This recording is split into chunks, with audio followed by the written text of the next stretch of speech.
자, 우리 계속 해보도록 할까요?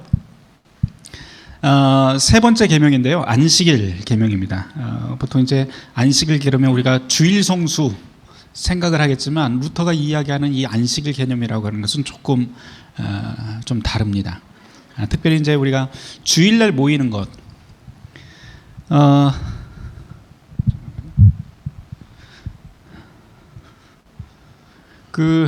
우리 교단, 루터교에서 가장 보수적이라고 이야기하는 미국 미조리 교단조차도 사실은 주일 성수라고 하는 개념이 없습니다. 거기에 보면 디아포라, 아디아포라 이렇게 보통 이야기를 하죠, 그렇죠? 우리가 디아포라는 뭐예요? 디아포라는 반드시 해야 될 일이라고 하는 뜻이고요. 네네, 디아포라. 그냥 한글로 쓸게요. 포라, 디아포라. 아자가 붙으면 부정이잖아요, 그렇죠? 안 해도 되는 일, 해도 되고 안 해도 되는 일. 근데 디아포라는 뭘까요? 우리한테 디아포라는 말씀이에요, 말씀. 율법과 복음이라고 하는 디아포라가 루터교는 굉장히 강합니다. 성경 말씀. 그런데 아디아포라에 속하는 것, 예전에 저희 미국 루터교회 교인들을 위해서 쓰진 하나의 지침서, 생활 지침서가 있는데요.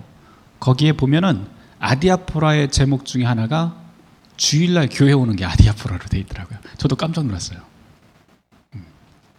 근데 여전히 이제 루터 이야기로 좀 돌아가 보도록 하죠. 그러면 왜 그것이 아디아포라냐라고 하는 건데요. 루터는 이 대교리 문답서에서 안식일 조항을 이야기를 하면서 안식이라고 하는 것은 유대인을 위한 조항이었다라고 하는 걸로 시작을 합니다. 그런데 그 유대인을 위한 것이 유대인에게 주어진 하나의 특수한 조항임에도 불구하고 유대인 가운데서도 누구를 위한 것이었냐면은 부유한 사람이라든지 맨날 노는 사람을 위한 조항이 아니고 힘들게 살아가는 사람들, 노동하는 사람들, 심지어 가축들조차도 가축들도 역시 거기에 속하는데요. 그렇게 해서 안식일이라고 하는 것은 하나님께서 가장 포인트는 뭐냐면 우리에게 무언가 삶을 중단을 시킨 다음에 쉬게 만드는 것. 이게 바로 안식일 조항이다. 그게 일요일일 수도 있고 토요일일 수도 있고 또 금요일일 수도 있고 상관없습니다. 그런데 루터는 그냥 우리가 살다 보니까 일요일날 항상 주일날 함께 쉬는 것이 무엇이냐 이것부터 이야기를 해야 될 것 같은데요. 루터에게 쉼이라고 하는 것은 단순히 육체적인 쉼을 이야기하지 않습니다. 아우구스티누스의 그 사상을 그대로 따라서 우리가 하나님의 사랑 가운데서 하나님의 형상으로 지어졌기 때문에 가장 큰 쉼, 완벽한 쉼은 늘 하나님의 품에 들어갈 때 완전한 쉼을 얻을 수 있다라고 이야기를 해요. 아우구스티누스가 이야기하는 겁니다. 루터도 그것을 그대로 가져와서 그러면 우리에게 안식일이라고 하는 것은 어떻게 지내야 되는 것인가? 그것은 참된 안식을 누리기 위해서는 하나님의 품속으로 들어가야 된다라고 그렇게 이야기할 수 있는데 하나님의 품속으로 들어간다고 하는 것은 다른 말로 하면 하나님의 말씀 속으로 들어가서 그 말씀으로 우리를 채울 적에 참된 안식이 우리에게 들어오고 그 안식을 통해서 우리는 새로운 힘을 얻어서 세상에서 살아갈 힘을 얻게 되는 거예요. 근데 우리가 살다 보니까 일주일 중에 예로부터 루터가 주일을 그렇게 지켜왔던 건 예로부터 그렇게 지켜왔으니까 관습이니까 그냥 이것을 갑자기 안 바꿔도 된다라고 하는 의미에서 주일 성수를 이야기할 뿐이지 이 어떤 율법화가 되어 있다라고 이야기하지 않습니다. 그런 다음에 또 한 가지 중요한 것은 여기에서 쉼이라고 하는 제가 이야기를 했잖아요. 이 쉼이라고 하는 안식에 대해서 이야기를 할 때 반드시 우리가 짚고 넘어가야 될 것이 있는데 루터교의 예배론입니다. 여기서 자 예배 여러분들 예배란 무엇인가 저 책에 보면 맨 앞에 무슨 이야기부터 나와 있냐면은 예배라고 하는 한자어에 대해서 이야기가 나와요. 저 한자어를 풀면 예자는 어떤 예자예요? 엎드려 절한다라고 하는 말이에요. 저 예배가 사실은 엎드려 절한다. 그런데 이걸 엎드려 절한다라고 표현을 하면 자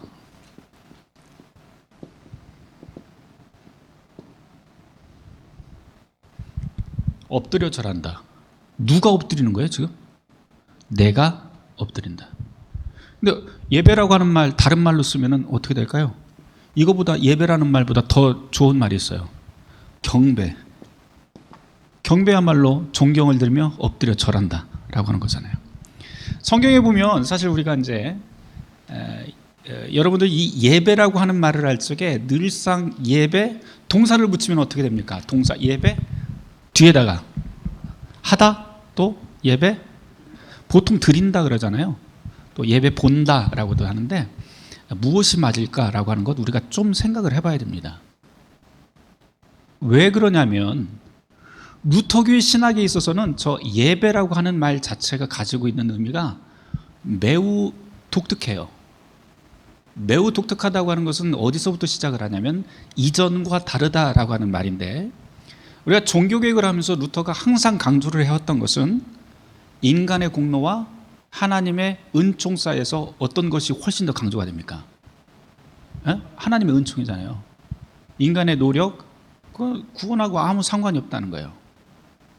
그거는 그냥 감사의 제목으로 일하는 것 뿐이지, 우리가 하나님에게 이미 선택받고 하나님의 은총 가운데서 살아가기 때문에 그것에 대한 응답으로서의 삶이지, 그게 내가 구원받기 위한 조건이 될 수 없다라고 이야기를 합니다. 조금 다른 이야기, 뒤쪽에서 이야기를 하려고 했다가 앞으로 좀 꺼내려고 그래요. 세례 이야기를 좀 하려고 그러는데요. 제가 독일에 있을 때 책 하나를 읽었어요. 근데 그 책에 재미있는 우화가 하나 나옵니다. 어떤 우화가 나오냐면은 토마스 아퀴나스가 죽게 돼요. 죽게 돼서 13세기에 죽잖아요. 13세기에 죽어서 한 150년 동안을 자기가 이때껏 만들어놨던 그 가톨릭 체계를 확인을 해보려고 연옥에도 가보고 뭐 지옥에도 가보고 여기에서 누가 어떻게 사는지 이제 다 구경을 하다가 150년 동안 다 순례를 한 다음에 천국 문 앞에 딱 서게 됩니다. 근데 천국 문 문지기가 누구냐면 베드로가 문지기를 하고 있어요. 베드로가 딱 묻어요. 이름 토마스 아퀴나스입니다. 네가 천국에 들어오려고 하는데 지금 천국 문 앞에 서 있는데 천국 문에 들어올 수 있는 이유가 뭐야? 그래요. 그러니까 아퀴나스가 딱 제가 천국에 들어갈 수 있는 이유 많죠. 그러면서 꺼내놓는 게 뭐냐면 갑자기 보따리 하나를 딱 꺼내놓았어요. 큰 보따리를 딱 꺼내놓고 거기서 뭘 꺼내기 시작을 해요. 꺼내는데 이게 공로 보따리예요. 공로 보따리. 내가요 저 땅에 있을 적에 신학 교수도 했고 무슨 책도 신학대전이라고 하는 책도 썼고 누구 주교한테 가서 이런 이야기도 했고 선한 일 하라고도 이야기. 그래서 계속 이 보따리가 너무 크다 보니까 한도 끝도 없이 그 안에서 나옵니다. 근데 문제는 뭐냐면 이 토마스 아퀴나스가 너무 오랫동안 천국 문 앞에 진치고 있으니까 뒤에 사람들이 밀리기 시작해요. 베드로가 보니까 이거 안 되겠어요. 계속 이 사람만 붙잡을 수 없어서 너 잠깐만 이 옆에 서 있어. 그런 다음에 천국 문 옆에다가 기둥에다 세워놓고 그 다음 사람을 부릅니다. 그 다음 사람은 옷이 거렁뱅이처럼 하고 왔어요. 거지처럼 하고 왔어요. 털레털레 막 이러고 왔어요. 이름 그랬더니 마틴 루터. 150년 동안 마틴 루터예요. 그래? 앞에 있던 토마스 아퀴나스라고 하는 사람은 공로 보따리를 가져왔던데 너는 왜 맨손으로 왔어? 맨손으로 오고 네가 천국 들어올 수 있다고 생각해? 딱 그런 거예요. 루터가. 공로 보따리요? 머리를 극적극적. 공로 보따리 그거는 땅에다가 펼쳐놓는 거지 하나님이 필요한 것 아니잖아요. 그렇게 이야기를 해요. 근데 베드로가 가만히 생각해서 뭐 맞는 것도 같은데 그냥 공짜로 이렇게 보내줄 수는 없잖아요. 그래서 다시 물어봐요. 아니 그래도 그렇지 뭔가 증서는 있어야 될 것 아니야. 뭐라도 표시라도 있어야 될 것 아니야. 내가 네 얼굴을 보고 뭐 들어보낼 수는 없잖아. 그러니까 루터가 머리를 극적극적 거리더니 종이 꼬깃꼬깃한 걸 딱 꺼내요. 거기 뭐라고 써져 있냐면 1483년 11월 11일 세례받다. 세례 증서가 딱 나와요. 자, 이 이야기가 거기서 그냥 끝나더라고요. 그러니까 이거는 사실상은 가톨릭 신학과 개신교 신학의 그 특징을 아주 날카롭게 이야기를 하고 있는 하나의 우화예요. 어느 쪽이 우월하다 뭐 이런 신학의 우월성을 이야기하는 게 아니고 바로 그런 신학의 차이. 가톨릭에서는 살아가는 데 있어서 윤리적인 삶과 삶의 어떤 그 선행들, 그 공로가 천국 가는 데 있어서 구원받는 데 굉장히 필요한 것으로 이야기를 하는 반면에 루터 신학에서 그것은 그런 삶의 공로라든지 이런 것들은 선행은 단순히 이미 은혜 받은 사람, 세례 받은 사람들의 당연한 일, 그리고 그것으로 하나님께 드리는 것이 아니고 그것은 이웃들에게 나눠주는 것이다 라고 하는 그런 의식이 루터교의 신학에 있다라고 하는 말이에요. 그러면 천국은 어떻게 가느냐? 거기서 세례 증서라고 하는 말을 했잖아요. 루터 신학에서 세례라고 하는 것은 늘 하나님의 은총의 사건으로 그렇게 표현을 합니다. 여러분들 민스 오브 그레이스라고 하는 말 아시잖아요. 민스 오브 그레이스는 은총의 수단, 은총의 도구 뭐 이런 뜻인데요. 루터교에서 굉장히 강하게 이야기하죠. 은총의 수단으로서 도구로서 이야기하는 것은 세례와 성찬, 성례전이라고 하는 것을 늘 이야기해요. 보이는 은총의 수단, 확실하게 우리가 붙잡을 수 있고 맛볼 수 있고 하는 것들, 그것을 바로 세례와 성찬이라고 이야기를 하는데, 예배하고 한번 연결을 해서 보도록 하죠. 예배라고 하는 것은 예배 순서를 구조적으로 크게 두고 보면 두 개의 큰 기둥으로 이루어져 있어요. 말씀의 예전과 성찬의 예전, 말씀과 성례전.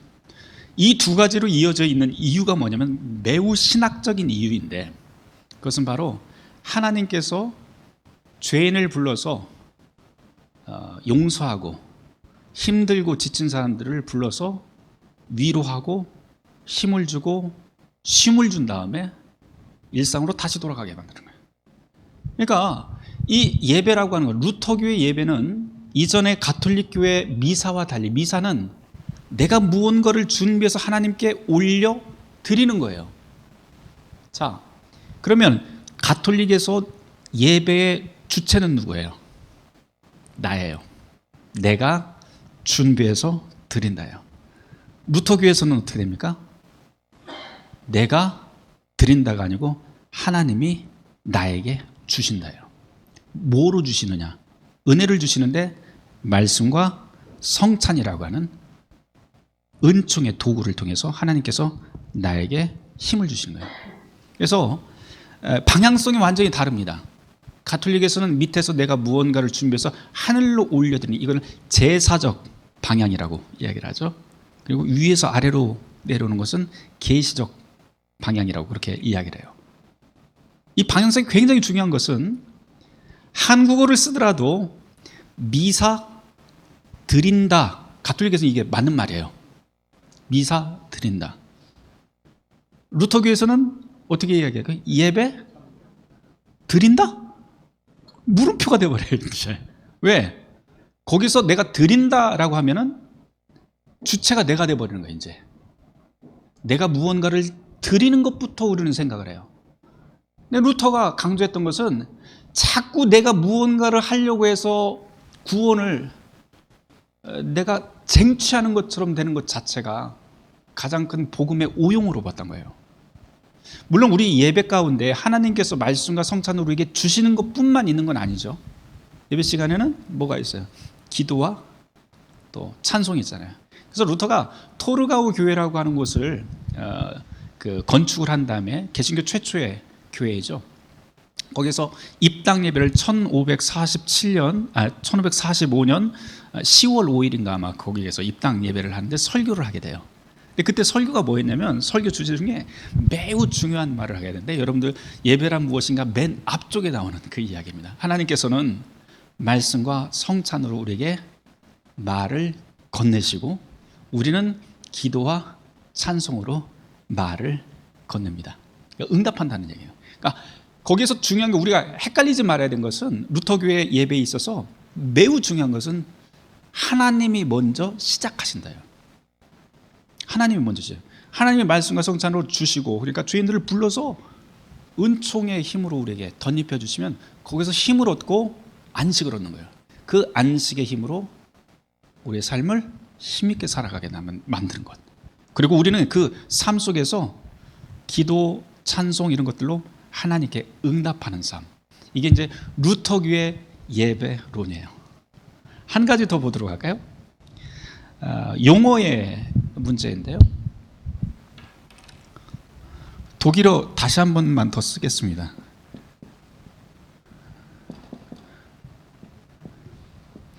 고테스딘스트 이렇게 되어 있는데요. 영어로 하면 God Service 이렇게 됩니다. 디바인 서비스 또는 God 서비스 이렇게 되는데요. 무슨 뜻이냐면 소유격이에요. 그러면 하나님 그냥 뭐 조사 그런 거 다 빼놓고 하나님 서빙 이런 말이에요. 그러면 자, 하나님이 섬긴다. 서빙이라고 섬김이잖아요. 섬김. 독일에서 딘스트라고 하는 말은 사역, 섬김, 일하다 뭐 이런 말이에요. 봉사 이런 뜻이에요. 서비스하고 똑같은 말이잖아요. 그렇죠? 자, 그러면 누가 누구를 서비스하는 것인가 라고 하는 문제가 생깁니다. 우리가 예배라고 하는 말을 할 때 영어에서 영어 예배라고 하는 용어에 뭐가 있어요? 워십이라고 하는 단어가 있고 또 서비스라고 하는 단어가 있어요. 워십이라고 하는 이 단어를 추적을 해보면 밑에서부터 그 가치를 올려드린다라고 하는 뜻이에요. 방향이 어떻게 돼요? 밑에서 위로 올라갑니다. 제사적 방향이에요. 서비스는 이게 굉장히 중립적인 단어예요. 방향성이 굉장히 모호해요. 그런데 이 서비스라고 하는 말을 우리가 다른 말로 좀 바꿔보도록 하죠. 지금 이 노트북이 어디 거예요? LG 거네. 이게 고장났어요 지금. 고장나서 서비스 센터를 갔어요 제가.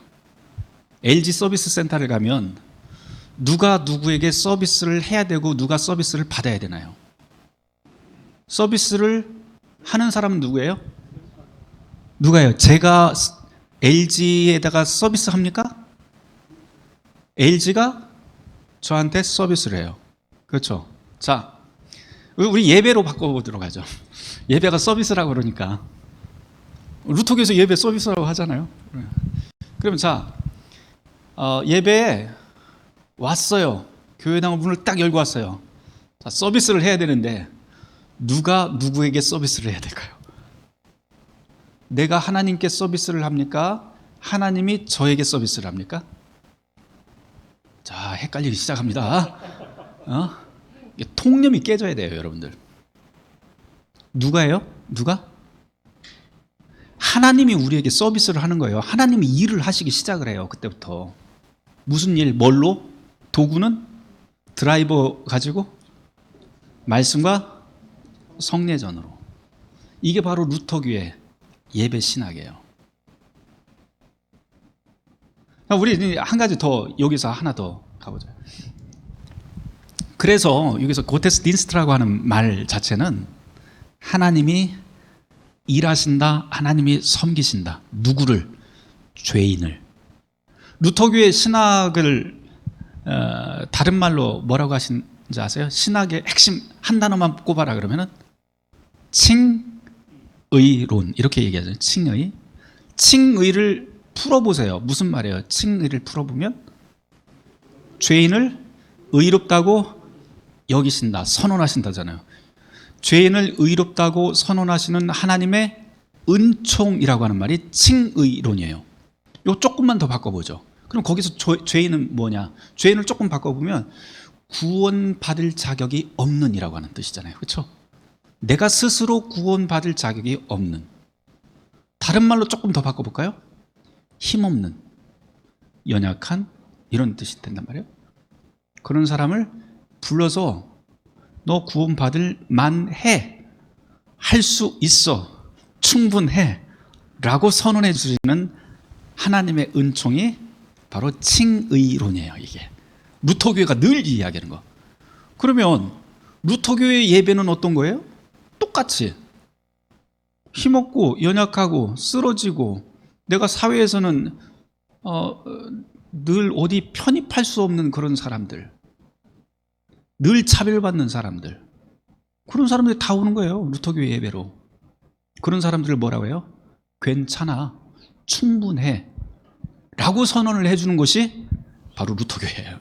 여기 예배예요. 이게 그게 바로 루터교회 예배론의 핵심적인 가치예요. 사람이 구분하는 게 아니에요. 말씀과 성례전으로 다 품고 보드마 안고 다독거릴 수 있는 곳. 그게 바로 루터교의 교회론이고 예배론입니다. 하나님이 일하시는 거예요. 단 아까 우리 율법과 복음 이야기를 했죠.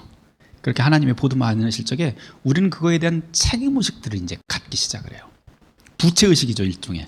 근데 그 부채의식을 하나님 앞에 내가 이만큼 받았으니 하나님 받으세요 그래서 올려드리는 게 아니고, 그 영광을 이제 장로교에서 하나님께 영광 올려드립시다, 뭐 영광의 박수 그러는데, 그 영광의 박수 해갖고 뭐 하나님이 얼마나 더 좋아지시나? 아니잖아요. 우리가 해야 될 건 영광의 박수가 아니고 이웃의 유익을 위해서 살아가는 거예요.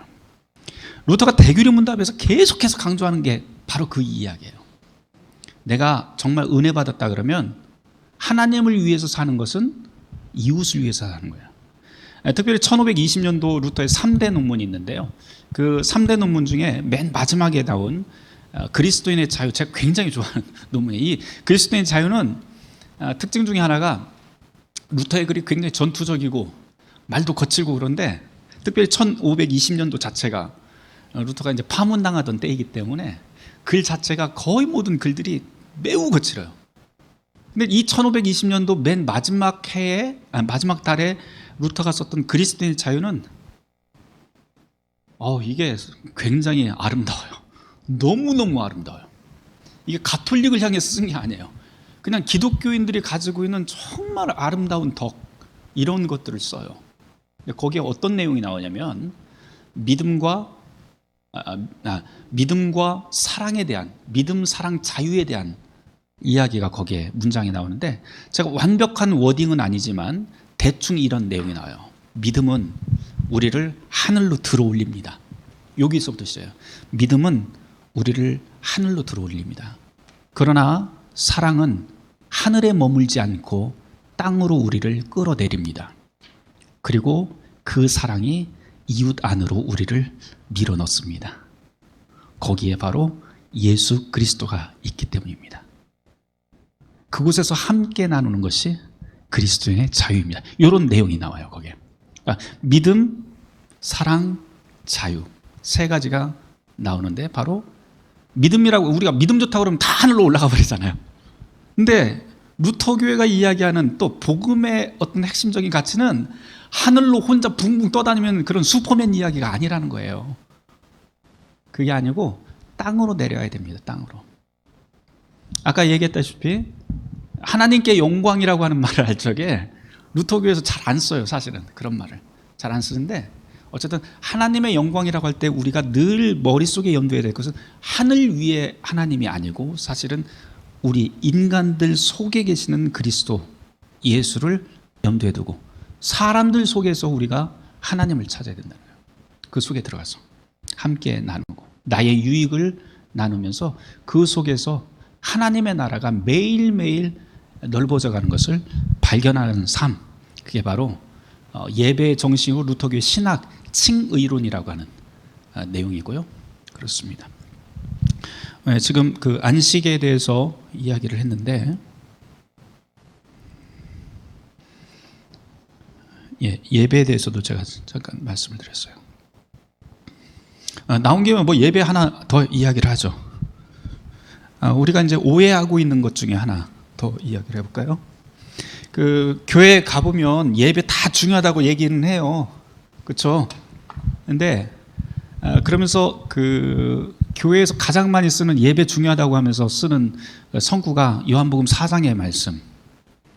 요한복음 4장에 어떤 말씀 나와요? 하나님은 영이시니 예배하는 자가 영과 진리로 예배할지니라. 뭐 예배라고 하는 말이 요한복음 4장에 계속 나오니까 이 장이 예배에서는 가장 중요한 장인 줄 알아요. 근데 그 여러분 오역인 거 아세요? 번역이 잘못됐어요. 우리가 생각하는 주일 예배 그런 거 아니에요. 거기 나오는 예배라고 하는 단어는 헬라어로 프로스퀴네인이라고 하는 단어가 써져 있는데, 프로스라고 하는 말은 앞에라고 하는 뜻이고요, 퀴네인은 절하다예요. 무슨 말이에요 이게? 경배라고 하는 뜻이에요. 그런데 직역을 하면, 단어를 풀어놓으면 프로스퀴네인은 엎드려 절하다, 경배한다라고 하는 말이지만, 유대인들에게 프로스퀴네인 그러면은 무슨 뜻이냐면, 이 사람들 어떻게 알아듣냐면은 기도한다라고 그렇게 얘기를 해요. 기도해, 기도. 아주 그냥 일반적인 기도를 프로스큐네인이라고 부릅니다. 그러면 예배라고 하는 단어는 다 바꿔야 돼요. 거기에 기도로. 그 다음에 신령과 진정으로 뭐 이런 말이니까 뭐 예배는 막 영적으로 막 신비하고 뭐 이런 거 생각하잖아요. 그렇죠? 근데 사실은 그 전체 사구가 무슨 뜻이냐면 아주 쉬운 단어인데 진심으로라고 하는 그냥 상용 어구입니다. 그러니까 무슨 예배 그러면 막 신비한 거 생각하고 막 하늘로 막 붕붕붕붕 날아다니고 막 환상 보고 그런 거 생각하는데 그게 아니에요. 예배하는 자가 신령과 진정으로 예배할 때 요거 바꿔놓으면 무슨 말이에요? 그러면 기도하려면 진심으로 기도해야 합니다. 이 뜻이에요. 간단하잖아요. 그렇죠? 그 다음에 우리가 그 예배에 대해서 또 잘못 오용하고 있는 구절 중에 하나가 로마서 12장입니다. 12장 1절 2절 말씀. 거기에 보면 무슨 얘기가 나오냐면은 뭔 내용이 나오죠? 네? 너희 몸을 산 제물로 드리라. 이것이 하나님께 드릴 영적 예배니라. 요거 나오잖아요. 그래서 너희 몸을 산 제물로 드려. 이게 사실은 형용모순이에요. 산 제물이라고 하는 말 자체가 유대인들에게. 왜 형용모순이에요? 둥근 네모라고 하는 말 없잖아요. 그렇죠? 그거하고 똑같이 제물이라고 하는 것은 유대인들에게 있어서 죽여야 돼요. 무조건. 심지어 곡식을 하나님께 제물로 바칠 적에도 곡식 있는 그대로의 모습이 아니고 다 빻아갖고 가루로 만들어야 돼요. 형체가 없어요. 그러니까 너희 몸을 하나님 앞에 산 제물로 드리라? 이거는 사실은 문자 그대로 해석을 하면 안 되고 하나의 상징적인 비유죠. 그러니까 우리의 모든 게 있는 내 모습을 완전히 갈아엎듯이 이렇게 하나님 앞에 다 바쳐야 됩니다 라고 하는 아주 상징적인 그냥 서술의 표현이에요. 그 다음 시적 표현인데 그 다음이 문제 영적 예배니라. 맨 끝에 나오잖아요. 그렇죠? 산 제물로 드리는 것은 우리 삶을 그렇게 하나님 앞에 다 바치듯이 살아야 되는데 영적 예배는 또 뭘까? 거기에 우리가 영적 예배라고 표현을 하는데 이 영적이라고 번역된 부분도 오역입니다. 사실은 로기켄이라고 하는 말이에요. 여기에 영적이 로기켄이라고 하는 말이 영어로 로직 아시죠? 로직이 무슨 뜻이에요? 논리적, 합리적 이런 뜻이에요. 그러니까 너희 몸을 산 제물로 드리라 라고 이것이 영적 예배니라고 얘기를 하면 무슨 뜻이냐면 이게 그냥 마땅히 해야 할 바이다. 마땅히 해야 될 기도다. 이런 뜻이에요. 그러니까 그리스도인들이라면 이렇게 그냥 살아야 됩니다. 우리의 모든 삶이 하나님께 드려지는 삶, 하나님 앞에 다 벗어지는 삶을 살아야 됩니다. 당연한 일이에요. 이 말이에요. 그런데 한글로 써놓으니까 산재물도 막 굉장히 신비한 것 같은데 거기다 영적 예배 그러니까 매우 신기한 것 같죠? 그렇지 않습니다. 우리나라 그 성경이 그 성경 번역본들을 보면 지금 개역 개정판을 쓰고 있고 그 전에 개역판을 썼는데 개역판 이전에 그 성경판들을 보면 19세기에 나온 판들부터 시작을 해서 모두 다 거기를 합당한 예법, 논리적인 뭐 어쩌고저쩌고 이런 식으로 다 써놨어요. 근데 갑자기 개역 성경으로 오면서 영적 이렇게 바뀌어버려요. 우리나라 사람들 영적 되게 좋아해요. 영적 되게 좋아해요. 영원히 살고 싶어서 영적 그러는데 어쨌든 그런 의미 아니다. 그러니까 오해하지 마셨으면 좋겠어요. 자, 그 다음 이야기 해보도록 해요. 안식일에 대한 이야기를 했는데요. 안식일날 다시 돌아가서 아주 쉽게 이야기하면 안식이라고 하는 것은 하나님의 말씀과 성찬, 하나님의 뜻을 품고 있을 때 우리는 참된 안식이 일어난다. 그래서 루터는 태아를 몸 안에 품고 있듯이라고 하는 아주 멋진 표현을 씁니다. 우리가 살아갈 적에 참된 안식이라고 하는 것은 일주일 중에 하루만 떼어서 하는 것이 아니고 사실은 말씀을 늘 엄마들이 그러잖아요. 엄마들이 아이를 임신을 하게 되면 그 10개월 동안은 정말 모든 것을 조심조심 살아갑니다. 모든 자기의 삶을 이 태아를 위해서 살아가요. 마찬가지로 우리가 하나님의 말씀을 품고 산다라고 하는 것은 바로 그러한 자세로 살아야 된다라고 루터는 이 안식일 계명에서 이야기를 해요. 그 다음으로 가보도록 하죠. 안식일 계명이 끝나게 되면 네 번째 계명이 내 부모를 공경하라라고 하는데요. 앞에 세 가지 계명은 하나님과 관련된 계명이라면 네 번째 계명부터는 이제 인간들에 대한 계명이죠. 근데 루터는 이 네 번째 부모 공경의 계명을 무엇이라고 이야기하면 두 번째 돌파에서 가장 큰 계명이라고 그렇게 설명을 합니다. 만일 이것을 하지 못한다면 나머지 계명은 다 실패했다라고 해요. 굉장히 찔려요, 저도. 그래서 부모에게 잘하지 못하면, 어떻게 보면 동양적인 사상과도 굉장히 맞닿아 있는데요. 여기서 여러분들에게 꼭 설명을 해야 될 것은 이 내용입니다. 내 부모를 공경하라 라고 하면서 루터가 세 가지 삶에 대해서 설명을 해요. 뭐냐면 이거 한번 읽어보도록 해요. 세 가지 삶의 자리 설명을 해서 두황공론과 관련해서 루터의 재발견에 나와 있다고 그러는데요.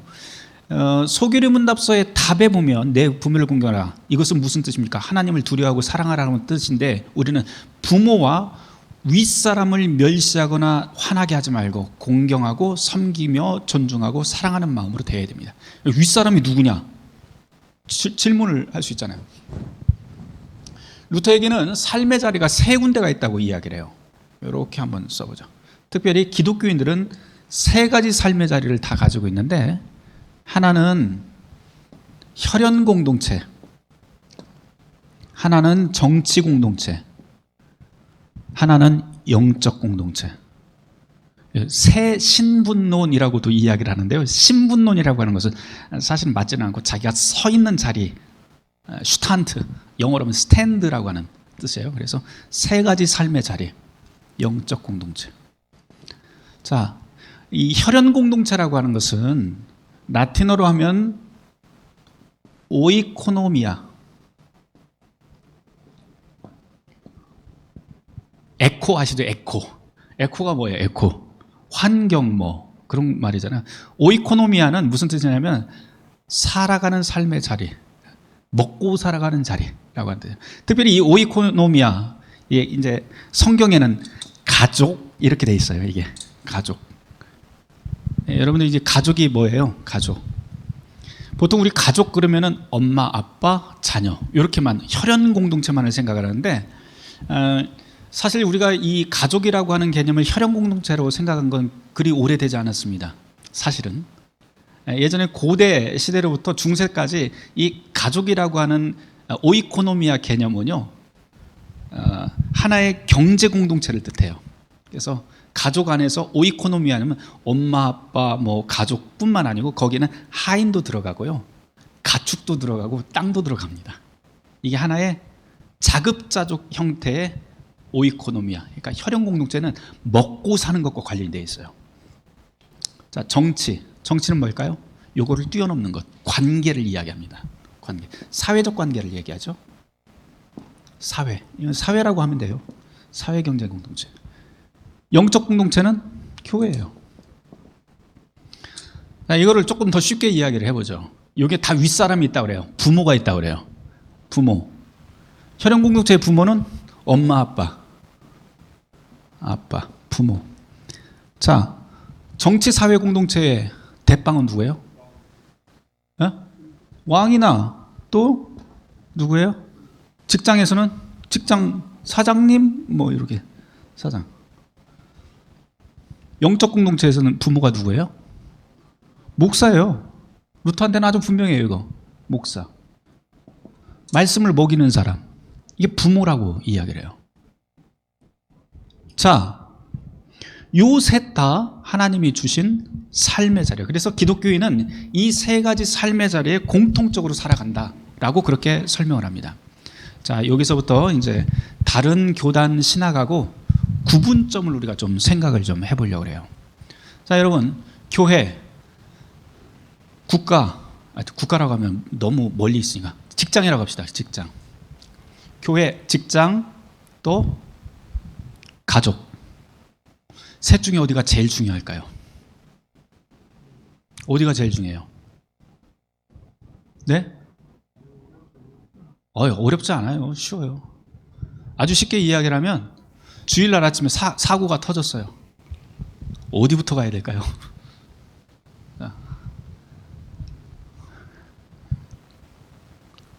제가 너무 비극적인 예를 들 것 같아갖고 조금 망설여지긴 하는데, 주일날 아침에 11시가 딱 됐는데, 여러분이 목사예요. 지금 다 목사입니다. 11시가 딱 됐는데 갑자기 아이가 사고가 났다고 하는 소리를 들었어요. 그래서 응급실로 아이가 실려간대요. 지금 상황이 그래요. 교회를 가야 될까요? 응급실을 가야 될까요? 어떻게 해야 될까요? 전도사님 어떻게 할까요? 전도사님 어떻게 해야 될까요? 예배 직전에. 그래? 예배? 아이는 어떡하고?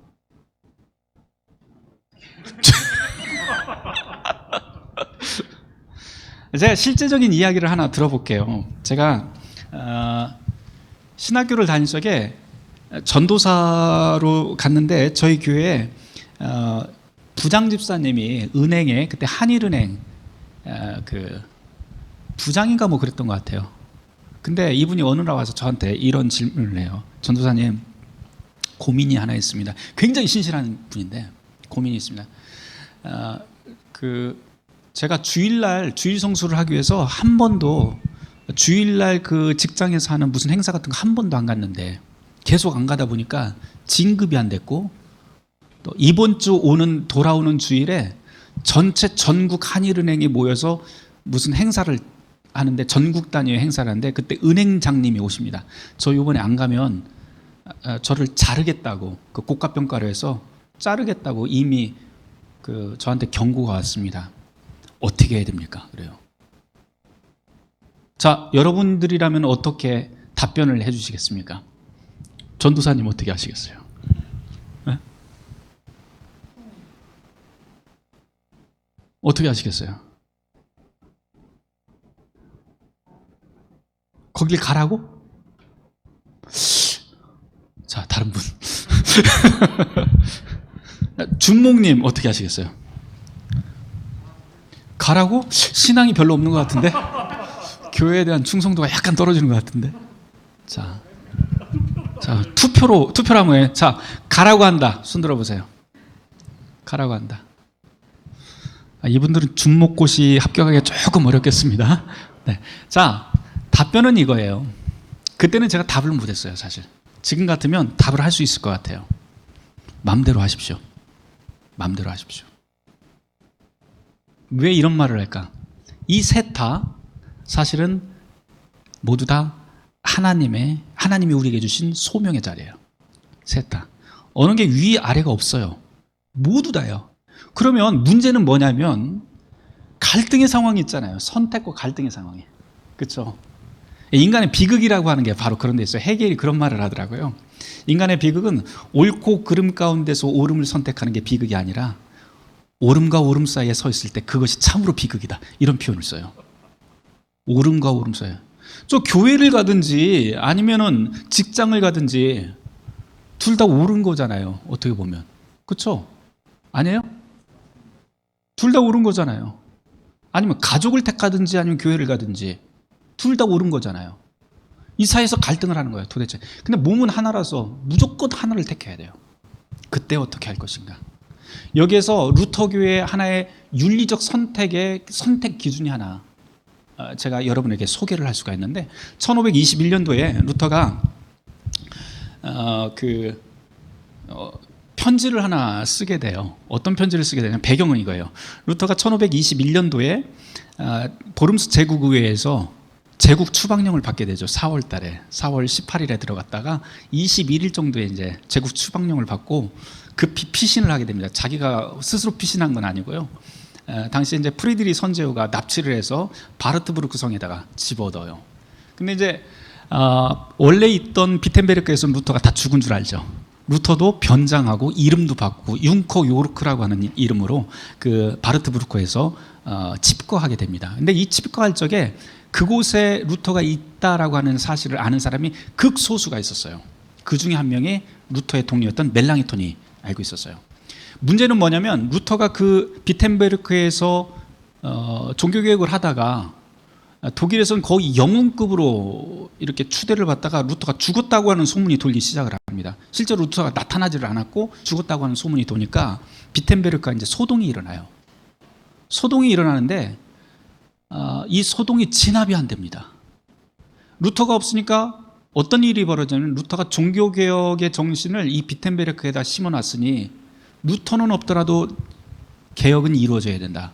그러면서 칼슈타트라든가 토마스 민처라든가 이런 사람들이 일어나서 급진적인 개혁을 시작을 하게 돼요. 다 때려부시는 거예요. 이제 모든 것 옛날 구습, 그러니까 가톨릭적인 냄새가 난다 그러면 다 부시고 다 죽이고 막 폭력적인 불태우고 그런 사고가 벌어집니다. 이때 이제 멜랑톤이 고민을 하면서 편지를 써요. 이거를 어떻게 해야 될지 모르겠다고. 그러니까 루터가 답장을 쓰는데 그 답장 가운데 매우 유명한 글귀가 뭐냐면 용감하게 죄를 지어라. 한번 따라줘요. 용감하게 죄를 지어라. 그러나 더 용감하게 그리스도를 신뢰하라. 이 답이에요. 용감하게 죄를 지어라. 그러나 더 용감하게 그리스도를 신뢰하라. 이게 이제 루터교회 윤리인데 이게 나중에 무슨 말이 되냐면 보네퍼의 자기 삶의 윤리가 돼버립니다. 보네퍼가 어떤 분인지 아시죠? 디트리 보네퍼가 히틀러의 그 암살단으로 들어갔다가 잡혀서 형장의 이슬로 사라지게 되는데요. 이 보네퍼의 나를 따르라라고 하는 나하폴게라고 하는 그 책에 보면은 앞부분에 그런 내용들이 아주 길게 설명이 되어 있어요. 그 내용이 뭐냐면 바로 용감하게 죄를 지어라. 어쩔 수 없는 선택의 상황들이 우리에게 온다는 거예요. 옳음과 옳음 사이에서 선택을 해야 될 거예요. 예를 들어서 이 디트리 보네퍼에게 옳음과 옳음 사이의 선택은 뭐였어요? 목사인데 살인자가 되는 거였어요.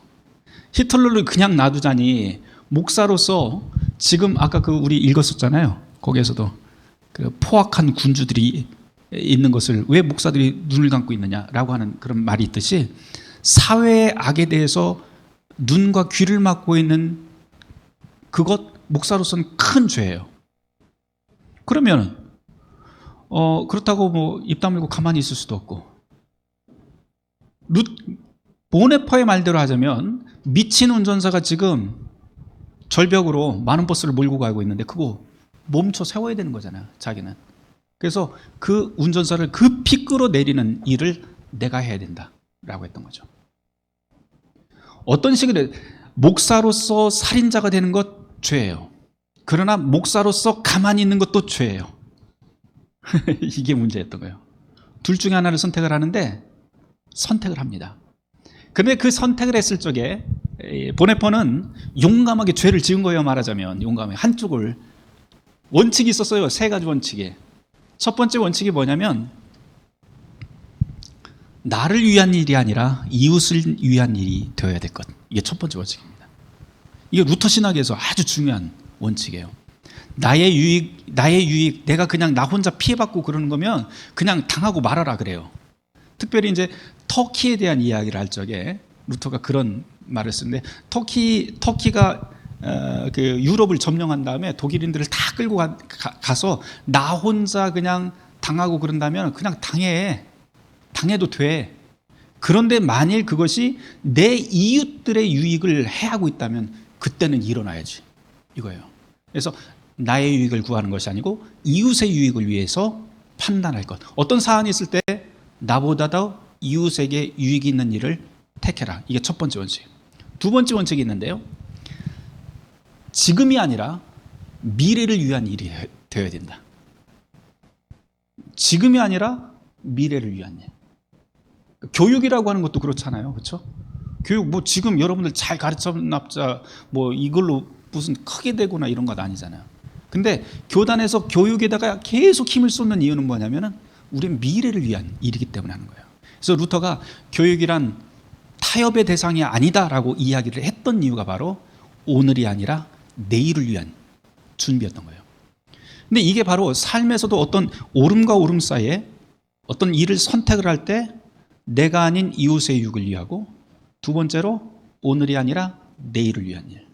이게 두 가지 원칙인데요. 세 번째 원칙이 뭐냐면 네가 다 책임져. 이거예요. 네가 다 책임져. 죽게 생기면 죽어야지 뭐 이거예요.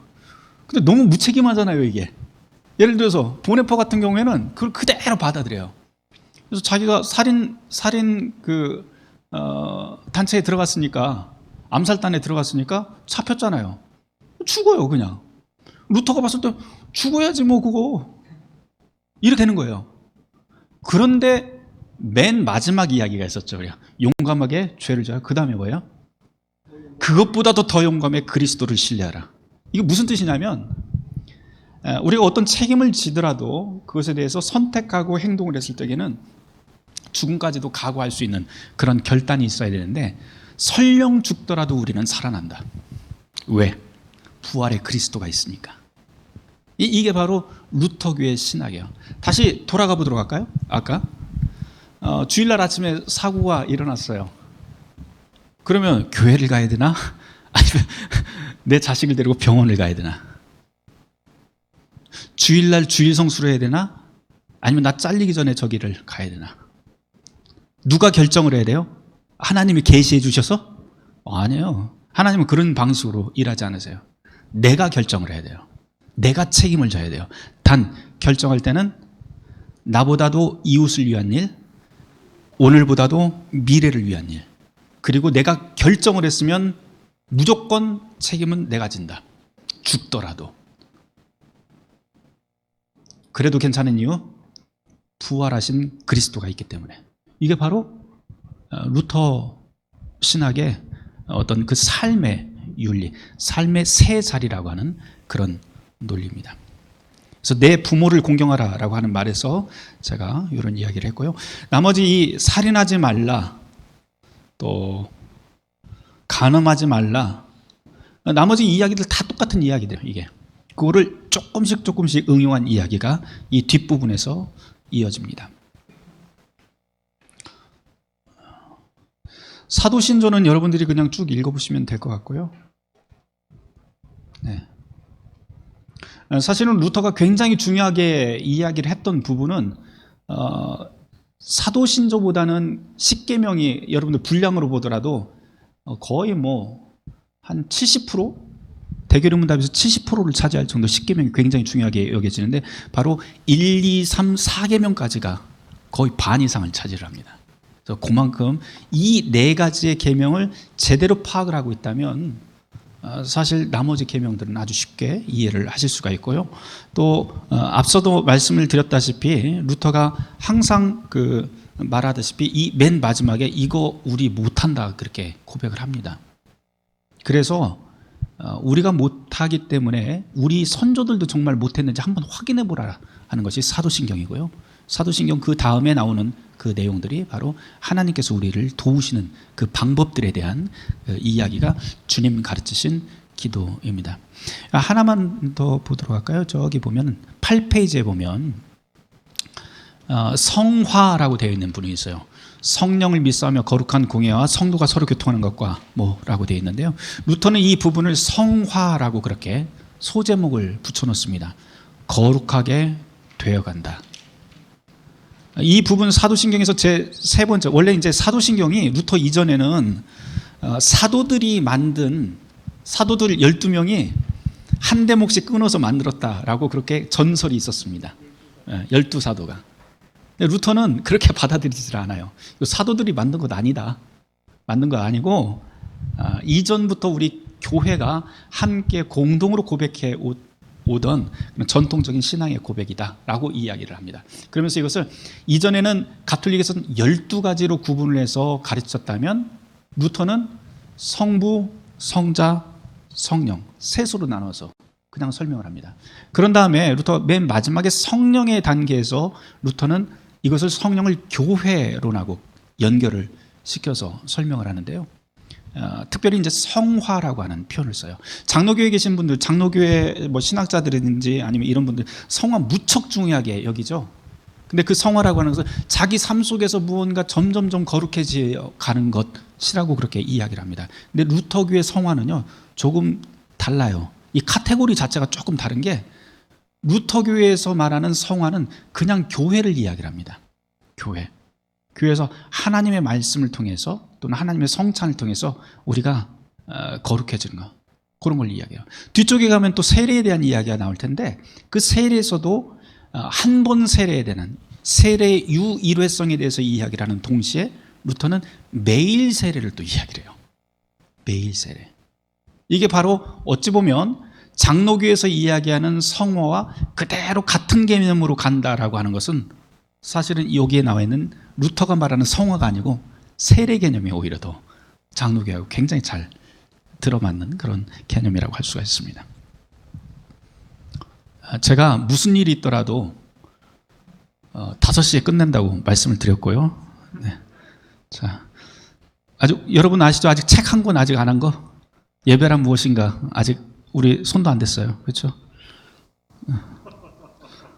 자, 8페이지 저희가 봤죠. 8페이지 봤고 8페이지 맨 위에 보면 죄 용서가 없는 곳이라고 하면 어디나 교회 밖이다. 예수천당, 불신지옥. 이거 어디서 나왔을까요? 이 말은 예수천당, 불신지옥. 사실은 3세기 교부인 키프리아누스의 말에서 응용된 말입니다. 키프리아누스가 무슨 말을 하냐면 교회 밖에는 구원이 없다 이렇게 표현을 해요. 그러면 예수천당, 예수 믿는 교회 안에는 구원이 있고 교회 밖에는 구원이 없다라고 하는 키프리아누스의 말을 중세시대 때는 그렇게 이해를 했는데 루터는 조금 다른 방식으로 이해를 합니다. 교회가 도대체 어디냐? 라고 다시 물어요. 구원이 있는 그 교회라고 하는 것은 용서가 있는 곳이에요. 교회는 예수의 몸이기 때문에 앞서 말씀드렸잖아요. 용서가 있는 것, 죄 용서가 없는 곳이라고 한다면 그것은 어디나 다 교회 밖이다 얘기를 합니다. 그러니까 도식 자체가 완전히 바뀌었죠. 이전에는 기본적인 형식적인 틀로 굳어져 있었는데 루터는 굳어진 틀로 이야기하지 않아요. 이게 지금 중앙루터교회 또는 기독교 한국 루터회라고 하는 교회라고 할지라도 이 안에 참된 회개와 죄 용서가 없다면 이거는 교회가 아니다 라고 말할 수 있는 근거가 바로 여기에 있는 거예요. 이게 교회론이에요. 루터가 이야기하고 있는. 그 다음 뒤쪽으로 좀 가보도록 하죠.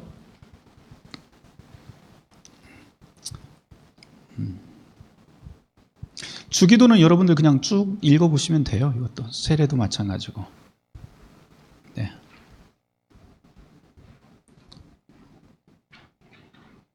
네. 성찬, 네. 성찬도 그렇고, 네.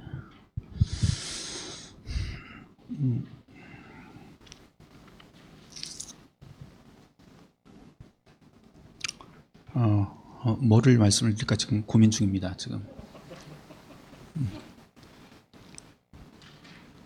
자, 그냥 여러분들이 이걸 다 읽어보세요.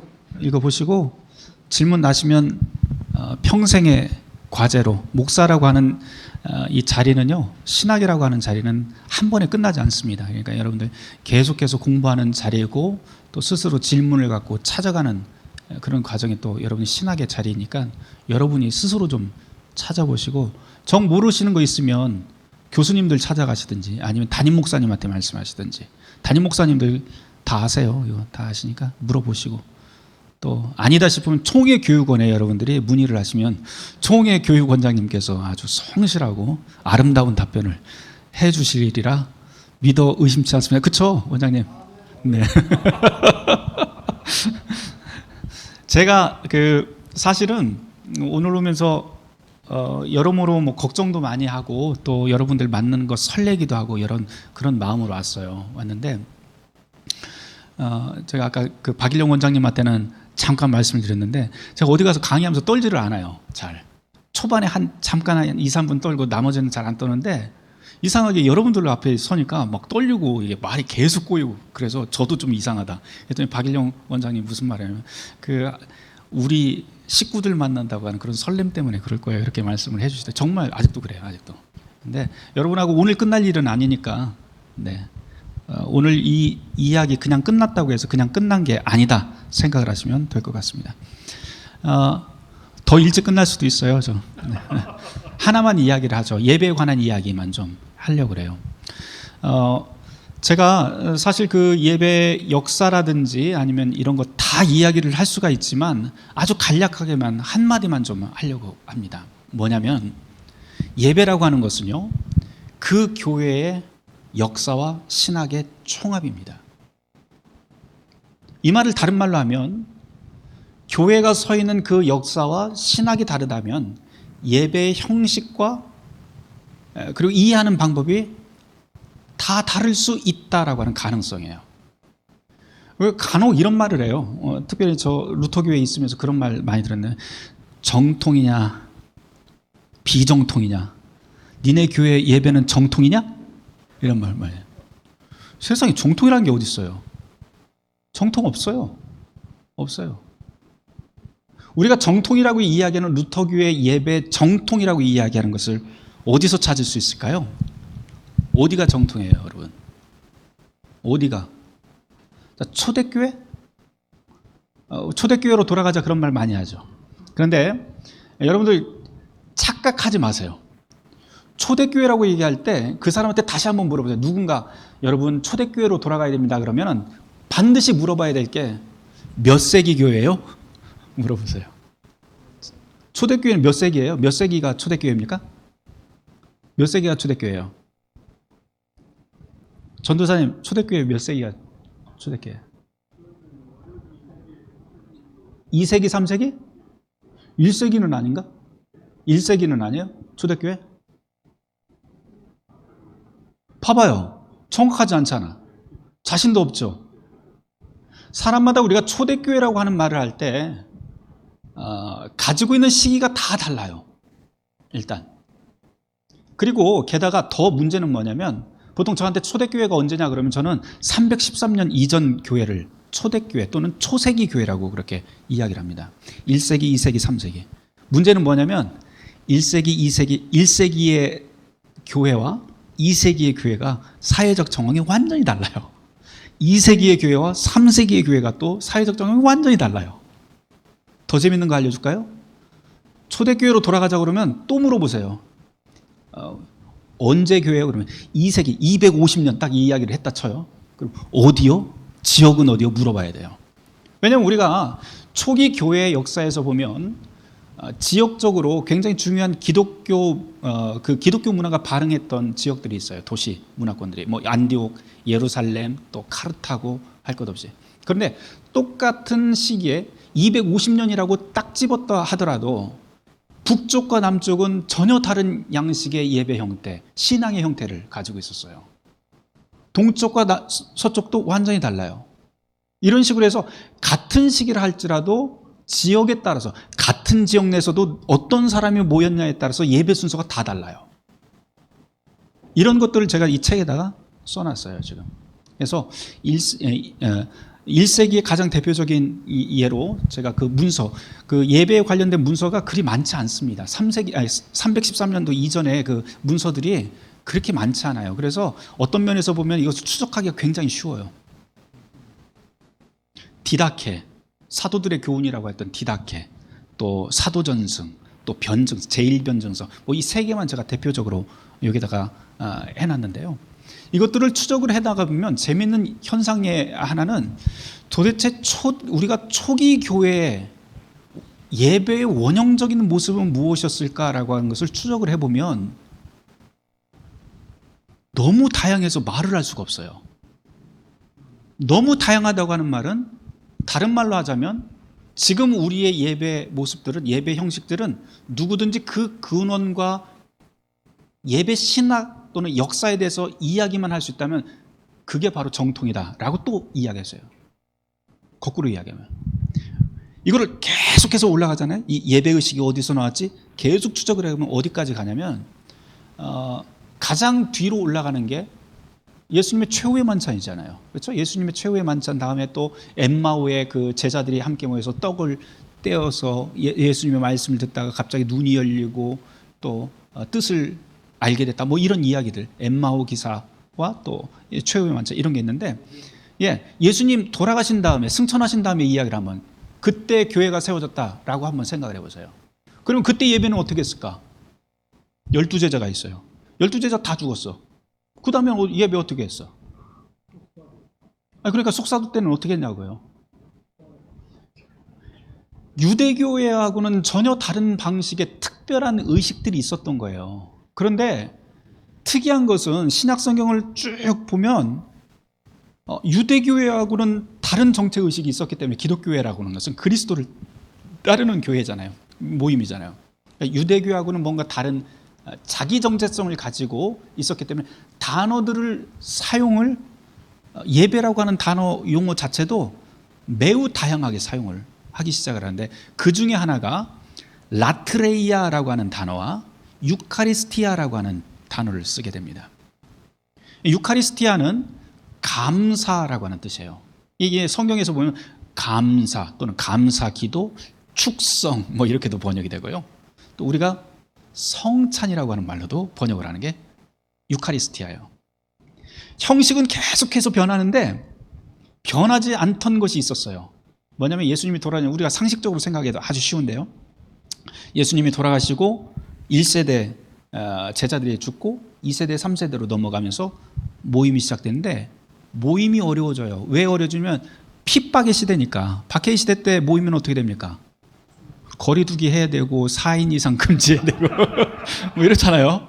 모여서 뭐를 하냐면 정규화된 예배의식을 가지고 움직이는 것이 아니고 이 사람이 제일 먼저 했던 것은 뭐냐면 옛날 이야기를 하는 거예요. 말하자면 야, 옛날에 내가 베드로한테 얘기를 들었는데 이렇게 얘기가 시작되는 거예요. 베드로한테 얘기를 들었더니 예수님이 산 위에 올라가고 떡 5개하고 물고기 두 마리로 5,000명 먹었대.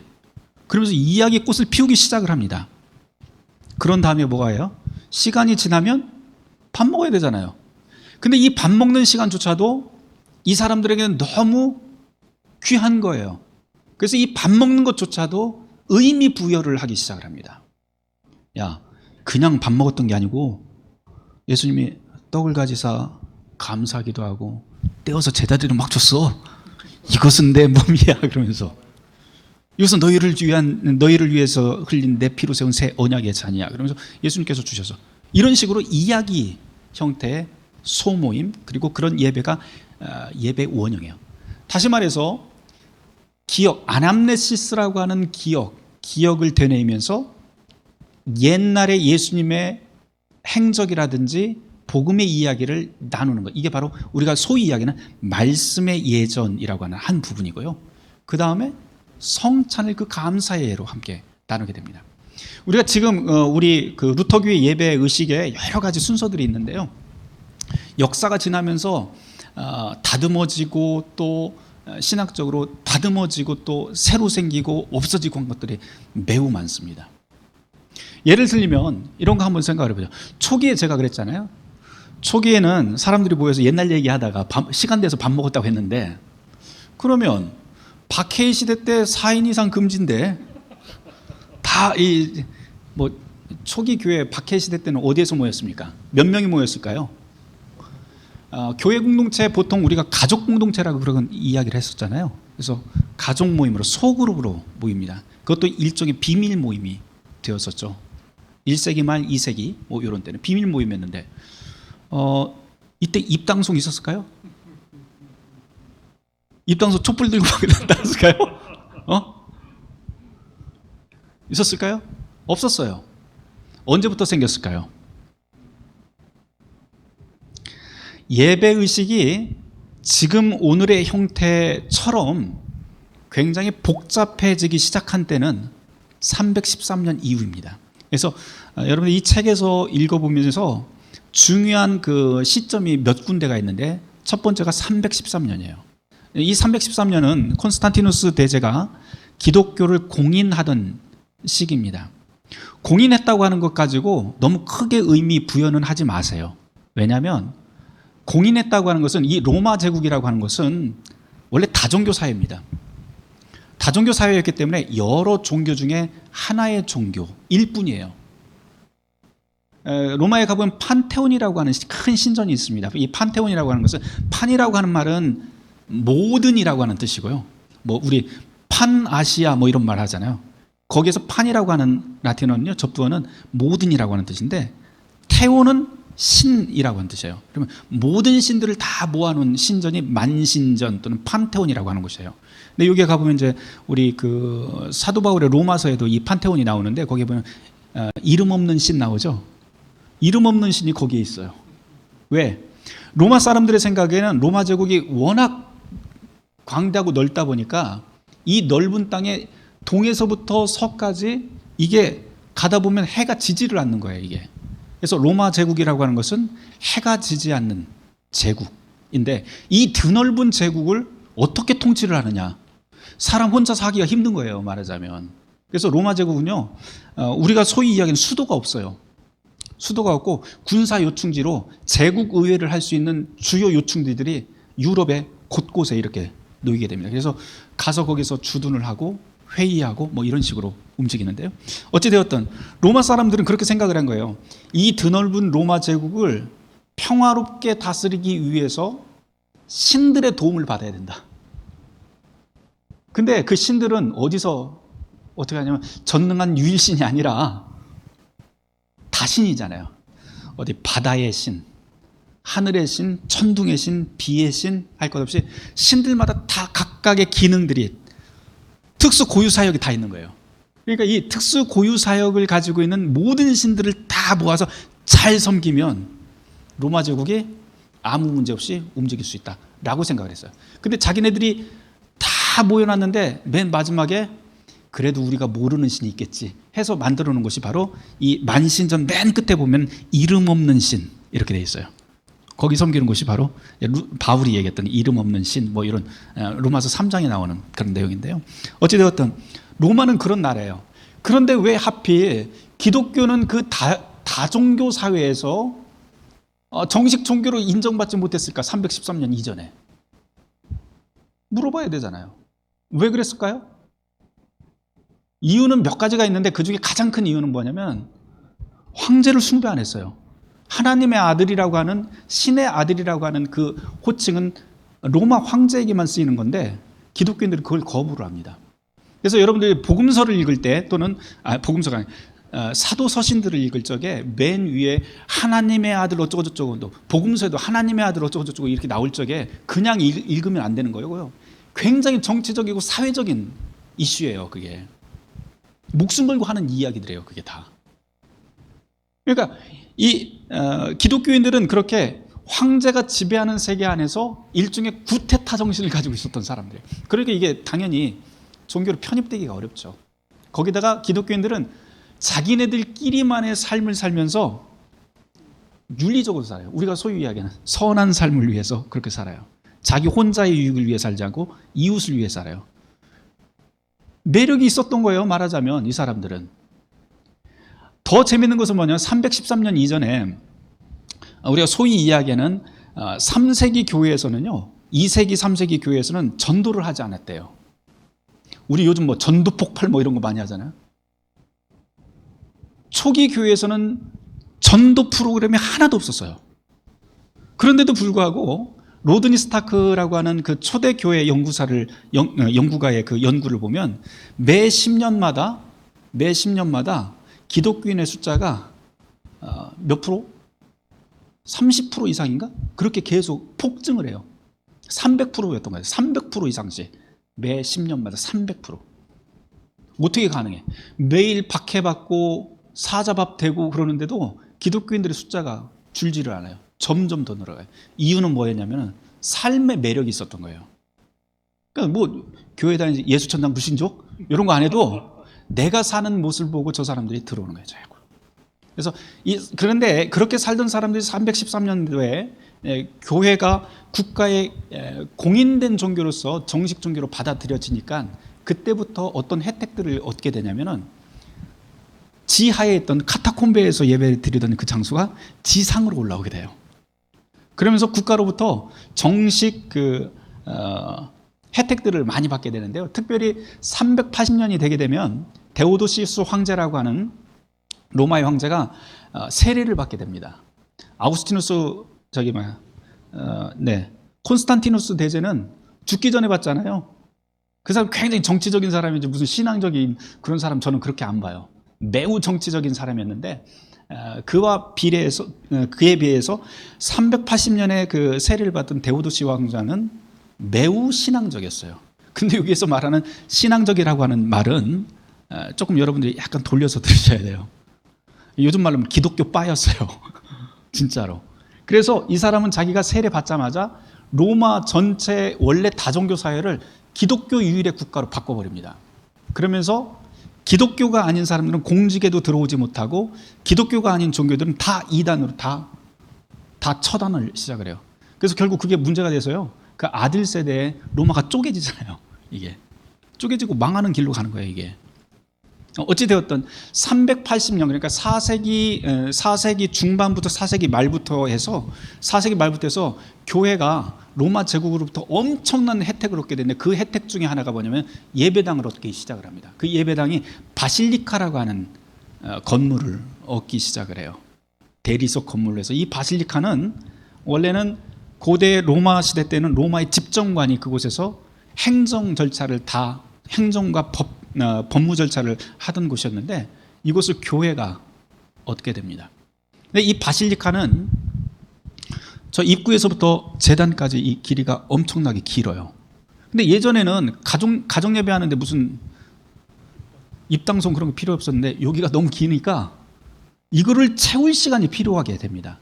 근데 그냥 채우기는 맹숭맹숭했던 것 같아요. 한 50년 동안은 침묵 속에서 걸어왔다가 나중에 이게 380년이 딱 됐을 적에 로마의 제유일한 국가 종교가 딱 되니까 뭐를 하게 되면 황제 의전과 같은 레벨의 예식을 만들게 됩니다. 그래서 입당송이 생겨요. 노래 부르면서 다 일어서서 그래서 뭐 향불도 피우고 이런 것도 다 그 황제 의전 예식들이에요. 이런 것들이 점점 들어오는데 이제 나중에 이게 역사가 지나가면서 하나씩 깎이는 것도 있고 또 다시 재해석돼서 들어오는 것도 있고 뭐 이런 식으로 합니다. 그리고 우리가 우리 루터교회 예배 의식을 보면은요, 루터교회가 옛날 것만 다 받아들인 거 아니에요. 아주 새롭게 우리가 가지고 있는 것 중에 하나는 다른 교단들 가톨릭 거 우리가 본뜬 거 아닙니다. 오히려 가톨릭이 우리 거 본떠서 가져온 것도 많아요. 예를 들어서 맨 앞에 있는 죄 고백과 용서라고 하는 시작 예식은 원래 가톨릭에 없었어요. 시작 예식에 죄 고백과 용서 걔네들이 할 필요가 뭐가 있어요? 걔네들은 1년에 한 번 사제에게 나와서 죄 고백과 고백성사라고 하는 거 1년에 한 번 개인적으로 하는 거지 미사 시간에 하는 게 아니에요. 이게 언제 들어오냐면 1968년도에 들어옵니다. 제2차 바티칸 공회가 끝난 다음에 이게 괜찮거든 들어오는 거예요. 이거 클로즈 셔츠? 이거 어디 거예요? 장로교 거예요. 스코틀랜드 장로교 거. 이것도 들어와요 그때. 또 죄고백과 용서뿐만 아니고 우리 성찬 예식에서 성령 임재 간구 기도라고 하는 게 있어요. 이거는 정교회에는 예전부터 있었던 건데 서방교회 전통에서 가톨릭에서는 이게 사라져 버립니다. 중세 때. 근데 루터가 이것을 살려요. 성령 임재 간구라고 하는 것. 요거 다시 또 회복이 됩니다.